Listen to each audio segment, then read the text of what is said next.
So Larissa and I today will be talking about incentives and how we actually use them within our collection channels, but also how we use them within our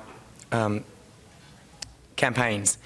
But before we get started, what I wanted to do is talk a little bit about MobileMuster for those of you who may not be familiar with the program. And MobileMuster is the official recycling program of the mobile phone industry in Australia. Our success can largely be attributed to both handset manufacturers and network carriers being proactive in establishing a free, not-for-profit, industry-funded recycling program in 1998 to keep old mobile phones and accessories out of landfill and to ensure that they are recycled in an environmentally sound, safe, secure and ethical way. The program was formally accredited last year by the government as the first voluntary product stewardship scheme in Australia under the Product Stewardship Act of 2011. Thank you. A significant achievement acknowledging the industry's long-term commitment to environmental stewardship and the broader objectives associated with product sustainability. With a substantial investment by MobileMuster's industry members, they've been able to establish an easily accessible network of collection points, almost 8,000 across the country, plus a free return postal service.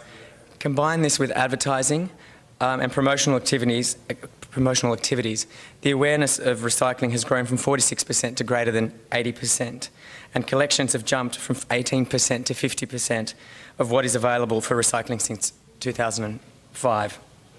As a result, less than 2% of people dispose of their mobiles in landfill, and more than 90% of the materials are being recovered, and all this is achieved on a voluntary basis. Now, we use incentives within our collection channels, specifically the mobile phone retailers. And retailers are an essential player in mobile phone recycling.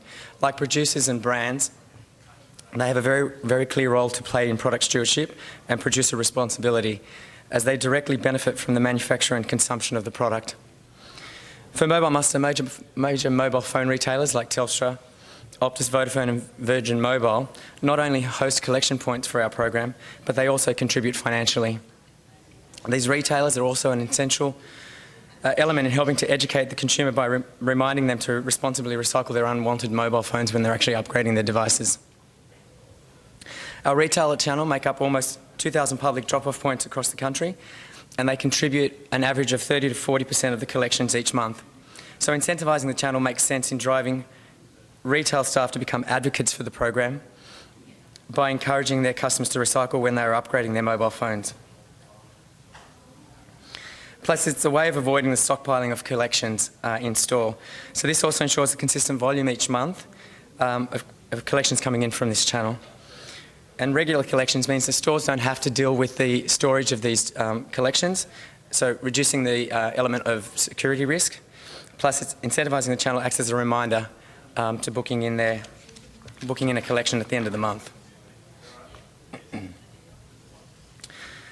So we incentivise the channel by basically encouraging them to send in at least 10 kilos each month, and for every 10 kilos that they send in, they receive a spin on our monthly prize wheel.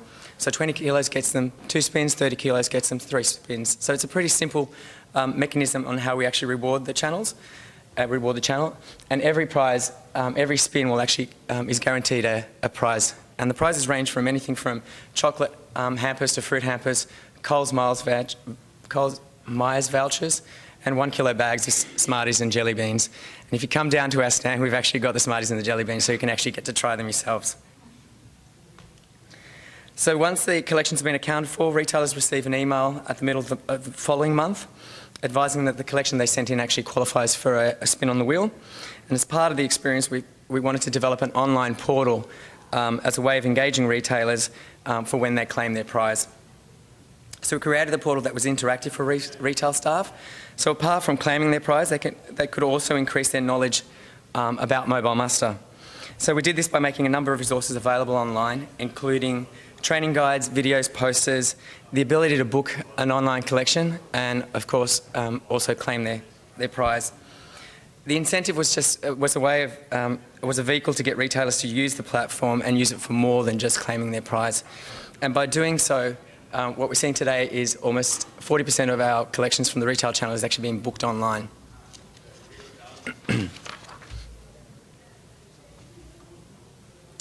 How we measure some of the outcomes of the incentive, aside from the monthly collections, is through a store audit program that we run twice a year.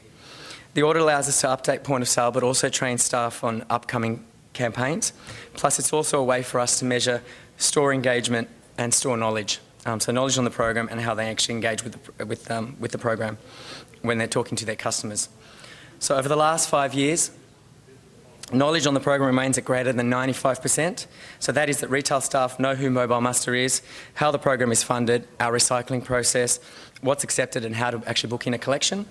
And in terms of engagement, which measures staff promoting the program to their customers when they're upgrading their devices, again, 95% of retail staff have that knowledge and actually engage with their customer and promote the program when customers are actually updating their mobile phones.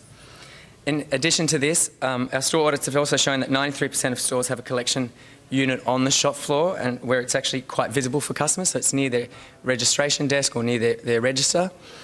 And we've also seen the participation rate increase from 60% to 80%. So that's stores that have booked in at least one collection in a 12-month period. So a really good result for us. We're also seeing that stores are actually taking to social media to promote their prizes. So not only becoming advocates with customers, but also advocates amongst themselves with other retail staff and other stores. So a really good win for us. So we've been running the incentive program now for well over 5 years, and in that time we've been able to come away with some insights on what works and some of the challenges that we faced along the way. We're all good. So these include actually the prizes up for grabs. So one of the things we actually looked at is ensuring that the prizes we have up for grabs reward all the staff. In the early days, what we tried to do was actually introduce some bigger prizes, some bigger dollar prizes like helicopter rides, holidays and so forth. And we found that they weren't having the cut through that we needed with retail staff, simply because they couldn't be shared amongst all the staff. Ensuring the prizes that were actually available could be fulfilled nationally. So if you're putting up a voucher, then stores around the country need to be able to use it in their local community, and also being able to fulfil those prizes in a timely manner. Stores are now very familiar with the rewards program and the timing of the prizes, and it's taken us some time to get here to ensure to streamline our process to avoid a lot of additional work coming our way in terms of emails and calls coming through about when prizes will be fulfilled. So it's about streaming that process and actually communicating it out to the channel so they understand how the actual incentive works. And finally, updating the prizes on a regular basis. It's a way of actually keeping staff engaged, and especially new staff that are coming into the store. As we know, staff actually change on a regular basis.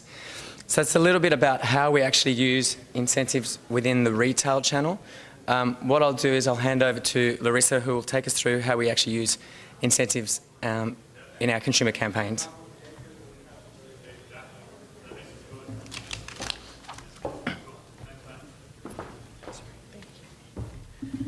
It's great to be here. Thanks, Spyro. As we know, there's lots of studies that have been done on consumer behaviour and attitudes to recycling. And there's a myriad of factors that come into play when people decide or don't decide to recycle. Things that motivate us, like past experiences, transparency of the system, from social media activities and marketing. So there's a lot of things that we need to take into consideration when we're devising programs to encourage our consumers to recycle. What we have found is that that people with mobile phone recycling, we conduct annual independent consumer research and ad hoc focus groups to see what drives people's attitudes. And the results of these studies are used in the planning of our program. What our research shows is that incentives don't always play usually the top two reasons of why people recycle. Things like convenience, such as knowing where to locate their mobile phone recycling bins or how to use a recycling satchel and where to get that from, the most important things. And also knowing the environmental benefits that they will attribute to the program, such as where, how the phones will be, what will happen to them, will they be broken down and things like that. But still, incentives do come probably about, third or fourth on the list in our market research. When we conduct our market research, we ask people, why they're not recycling their old mobiles. And, you know, nearly 50% of the people out there is that they're keeping their phones as a spare or a backup. And this is not one phone, this is, you know, numerous phones that they have in the house. So whilst, you know, there's always a group of people that will recycle and do so regularly, we're always looking for opportunities to encourage more people to recycle and, you know, get those phones that they've got stored at home. And incentives and building awareness about mobile phones being able to be recycled is a really important way to do this, highlighting both the environmental but also the personal gains that they can get through the recycling process. Over the years, we've run a number of incentive campaigns to get people more involved. We've worked with land care groups across Australia to plant a tree for every mobile phone collected during a specified campaign period. And through the Old Phones, More Trees program, it's all about building the right consumer attitude towards recycling, whereas they can see the environmental benefits of doing so and also give them some personal insights about you know, how they can contribute to more trees being planted. Their campaign was very successful and resulted in 275,000 trees being planted between 2007 and 2011. We've also worked with Oxfam to develop the Old Phones More Chickens and the Old Phones More Ducks campaigns in 2009, 2010 and 2011. And during these campaigns, we gave 2,000 ducks and 3,000 chickens to families in need in Laos and Mozambique.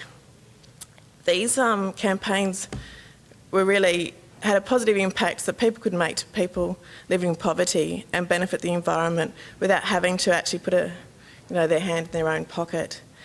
They married an emotional sort of incentive with the environmental education and a timely call to action. Their campaigns were targeted around the Christmas period, where people, you know, a lot of people are buying new mobile phones at that time, but also they want to, you know, help those in need as well, sort of like doing some good. The success of our incentive campaigns make it clear that consumers are encouraged to view recycling as a transaction in which their recycling effort and behaviour and the value of the phone is traded for a benefit, an incentive. It can be soft, an emotional incentive, like they're doing some good, or a hard one, a financial one. Our research shows that incentives are a great way of encouraging people to recycle for the first time. And it's the first time recyclers that were the focus of our latest incentive campaign with the Salvos, Old Phones for Good, which ran last December and concluded at the end of January this year. The campaign focused on doing good as a powerful incentive. It was supported by national television, radio, direct marketing, social media, in-store posters and publicity.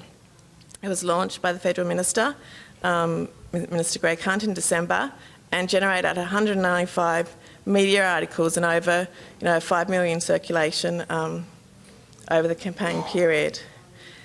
And the market research that we conducted at the end of the campaign, which was around early February, showed that people who saw the campaign, whether they heard it on radio or saw on the TV ad, showed a positive shift in their intent to recycle, with 69% of respondents who saw the ad saying they're more likely to definitely recycle compared to 51% of those who didn't see the advertising. So there's about an 18% shift there of people, and this is who changed their intent to recycle.